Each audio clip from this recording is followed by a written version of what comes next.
Well अगर आप लोग एमजीएफ और सीएम पंक के फैन हो तो ये वीडियो होने वाली है, क्योंकि गाइज एडब्ल्यू से पंक के फायर्ड होने के पहले एडब्ल्यू में सीएम पंक और एमजीएफ के टाइटल मैच प्लान को लेकर बैक स्टेज से बहुत बड़ी अपडेट आ रही है। जेड कारगिल के एडब्ल्यू को लीव करने के बाद जेड कारगिल ऑफिशियली डब्ल्यूडब्ल्यूई पर डेब्यू कर रही है।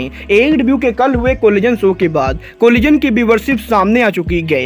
एडब्ल्यू के नेक्स्ट वीक कोलिजन शो के ऊपर डब्ल्यूडब्ल्यूई हॉल ऑफ फेमर एडब्ल्यू पर रिटर्न करेंगे। एडब्ल्यू में सैंटाना के हिट होने को लेकर बैक स्टेज से एक और बड़ी अपडेट आ रही है। तो गाइज वहीं विंस मैकमैन के डीन एम्ब्रोज से माफी मांगने को लेकर जॉन मॉक्सली ने बहुत ही बड़ा खुलासा कर दिया है। तो गाइज चलिए बिना किसी देरी के शुरू करते हैं इस वीडियो को, और सबसे पहले बात करेंगे कोलिजन के व्यूअरशिप की। वेल बात करें अगर एडब्ल्यू के कोलिजन के व्यूअरशिप की, तो जैसा कि आप लोग को याद होगा लास्ट वीक जब एडब्ल्यू ने उनका कोलिजन शो किया था, तो लास्ट वीक एडब्ल्यू के कोलिजन शो को 4,76,000 व्यूअरशिप मिली थी, जो कि एडब्ल्यू कोलिजन की एक एवरेज व्यूअरशिप थी। बट गाइज जहां तक बात रही इस हफ्ते के कोलिजन शो की, तो गाइज वैसे तो इस हफ्ते के कोलिजन की फाइनल व्यूअरशिप सामने नहीं आई गए, बट गाइज फिलहाल के लिए एडब्ल्यू कोलिजन के अर्ली व्यूअरशिप के हिसाब से इस हफ्ते एडब्ल्यू के कोलिजन शो को करीबन 4,42,000 लोगों ने देखा है। और गाइज इस हिसाब से इस हफ्ते एडब्ल्यू कोलिजन के व्यूअरशिप लास्ट वीक के मुकाबले काफी हद तक डाउन हुई गए। बट गाइज क्योंकि ये व्यूअरशिप अर्ली व्यूअरशिप है,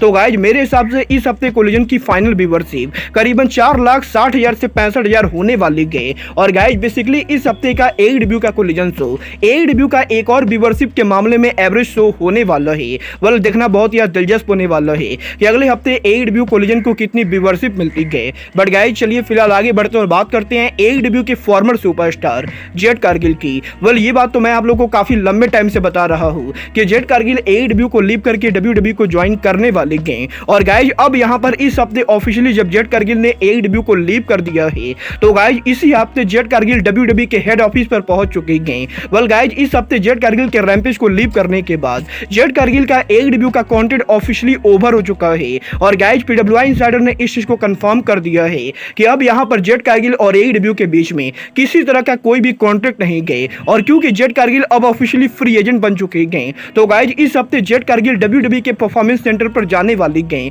जहां पर बेसिकली डब्ल्यूडब्ल्यूई के परफॉर्मेंस सेंटर के ऊपर अब इस हफ्ते से जेड कारगिल डब्ल्यूडब्ल्यूई में उनके डेब्यू के लिए डब्ल्यूडब्ल्यूई के ट्रेनर्स के द्वारा ट्रेनिंग लेने वाली गई। और डब्ल्यूडब्ल्यूई के परफॉर्मेंस सेंटर में जेड कारगिल के ट्रेनिंग लेने के बाद वो बहुत ही जल्द डब्ल्यूडब्ल्यूई पर डायरेक्टली डेब्यू करेंगी। वेल देखना बहुत ही दिलचस्प होने वाला है कि डब्ल्यूडब्ल्यूई में जेड कारगिल के ट्रेनिंग लेने के बाद डब्ल्यूडब्ल्यूई के मेन रोस्टर पर जेड कारगिल का डेब्यू कब और कैसे होता है। गाइज जहां तक बात रही डब्ल्यूडब्ल्यूई और एडब्ल्यू की, तो गाइज यहीं इस हफ्ते एडब्ल्यू के कोलिजन शो के ऊपर एडब्ल्यू के नेक्स्ट वीक कोलिजन शो के ऊपर डब्ल्यूडब्ल्यूई का एक बड़ा सुपरस्टार एडब्ल्यू पर वापस आने वाला है। वेल गाइज एडब्ल्यू ने ये ऑफिशियली अनाउंस कर दिया है कि नेक्स्ट वीक एडब्ल्यू के कोलिजन शो के ऊपर WWE hall of famer RVD AEW पर उनका रिटर्न करेंगे। और गाइज करीबन 2 महीने पहले जंगल बॉय और आरबीडी के राइवलरी के बाद कल यहां पर एडब्ल्यू के कोलिजन पर एडब्ल्यू ने ये ऑफिशियली कंफर्म कर दिया है कि एडब्ल्यू के नेक्स्ट वीक कोलिजन शो के ऊपर रॉब वैन डैम एडब्ल्यू पर रिटर्न करेंगे। वेल देखना बहुत ही दिलचस्प होने वाला है कि एडब्ल्यू रिटर्न मैच के ऊपर आरबीडी एडब्ल्यू में किसको फेस करते गए। बट गाइस जहां तक बात रही एडब्ल्यू के मैचेस की, तो वेल ये बात तो हम सभी लोगों को मालूम है, सीएम पंक के एडब्ल्यू कंपनी को लीव करने से पहले एडब्ल्यू के अंदर सीएम पंक एडब्ल्यू के रियल वर्ल्ड चैंपियन थे। और गाइस इसके साथ साथ एडब्ल्यू के अंदर एमजीएफ एडब्ल्यू के वर्ल्ड चैंपियन थे। और क्योंकि ये दोनों ही अपने आप को चैंपियन कॉल आउट कर रहे थे, तो गाइज बहुत सारे फैंस को यह लगा था कि एडब्ल्यू के ऑल इन पर सीएम पंक के समोआ जो को बीट करके रियल वर्ल्ड टाइटल को रिटेन करने के बाद पॉसिबली शिकागो में एडब्ल्यू के अंदर हमें यहां पर एमजीएफ और सीएम पंक के बीच में टाइटल वर्सेस टाइटल मैच देखने को मिलेगा। और गाइज अब जबकि सीएम पंक एडब्ल्यू से फायर्ड हो चुके हैं, तो गाइज बहुत सारे लोगों के मन में यह सवाल है कि क्या सीएम पंक के फायर्ड होने की वजह से एडब्ल्यू में एमजीएफ के प्लान में चेंज आने वाले हैं। वेल इस हफ्ते फाइटफुल ने इस चीज को कंफर्म कर दिया है कि भले ही सीएम पंक को एडब्ल्यू से फायर किया गया है, बट गाइज एडब्ल्यू के ओरिजिनल प्लान के हिसाब से सीएम पंक और एमजीएफ के बीच में कोई भी मैच नहीं होने वाला था। और गाइज एडब्ल्यू के ओरिजिनल प्लान के हिसाब से सीएम पंक के ऑल इन पर टाइटल को रिटेन करने के बाद सीएम पंक ऑल आउट पर रिकी स्टार को फेस करने वाले थे। और वहीं एडब्ल्यू के ऑल आउट पर एमजीएफ के टाइटल को रिटेन करने के बाद एमजीएफ यहां पर समोआ जो को फेस करने वाले थे। और एडब्ल्यू के ओरिजिनल स्टोरी लाइन के हिसाब से टोनी खान फिलहाल एडब्ल्यू के अंदर सीएम पंक और एमजेएफ को आमने सामने नहीं लाने वाले थे, क्योंकि टोनी खान के लॉन्ग टर्म बुकिंग के हिसाब से सीएम पंक एडब्ल्यू के कोलिजन पर वर्ल्ड चैंपियन का रोल प्ले करते, तो गाइज वहीं एमजेएफ ज्यादातर डायनामाइट पर अपीयर होकर वर्ल्ड चैंपियन का रोल प्ले करते। और फिलहाल यहां पर एडब्ल्यू के अंदर एडब्ल्यू कंपनी बेसिकली उनके दो वर्ल्ड चैंपियंस को रखने वाली थी, बट गाइज अब जबकि पंक से फायर्ड हो चुके हैं, तो गाइज अब यहां पर एडब्ल्यू के अंदर टोनी खान के पास सिर्फ एक वर्ल्ड चैंपियन है। वेल गाइज ये तो बात हुई एमजेएफ और सीएम पंक के पॉसिबल मैच की। बट गाइस चलिए फिलहाल आगे बढ़ते हैं और बात करते हैं सैंटाना के बैक स्टेज हीट की। वेल ये बात तो मैं आप लोग को ऑलरेडी काफी बार बता चुका हूँ। एडब्ल्यू में सैंटाना के रिटर्न होने के बाद भी अब भी यहाँ पर एडब्ल्यू के बैक स्टेज के ऊपर सैंटाना, ओटीज और एडी किंगस्टन के बीच में काफी ज्यादा हीट चल रही है। और यही सैंटाना के इस हीटेड मोमेंट के अंदर अब यहाँ पर इस हफ्ते एडब्ल्यू कोलिजन शो के ऊपर सैंटाना एडब्ल्यू के मैनेजमेंट पर काफी एंग्री हो चुके हैं, क्योंकि गाइस ओरिजिनली इस हफ्ते एडब्ल्यू के कोलिजन शो के ऊपर एडब्ल्यू कंपनी सैंटाना का वीडियो पैकेज एयर करने वाली थी। बट गाइस लास्ट मिनट के ऊपर एडब्ल्यू ने सैंटाना के वीडियो पैकेज को कैंसिल करके ऑरेंज कैसिडी और हुक के सेगमेंट को चला दिया।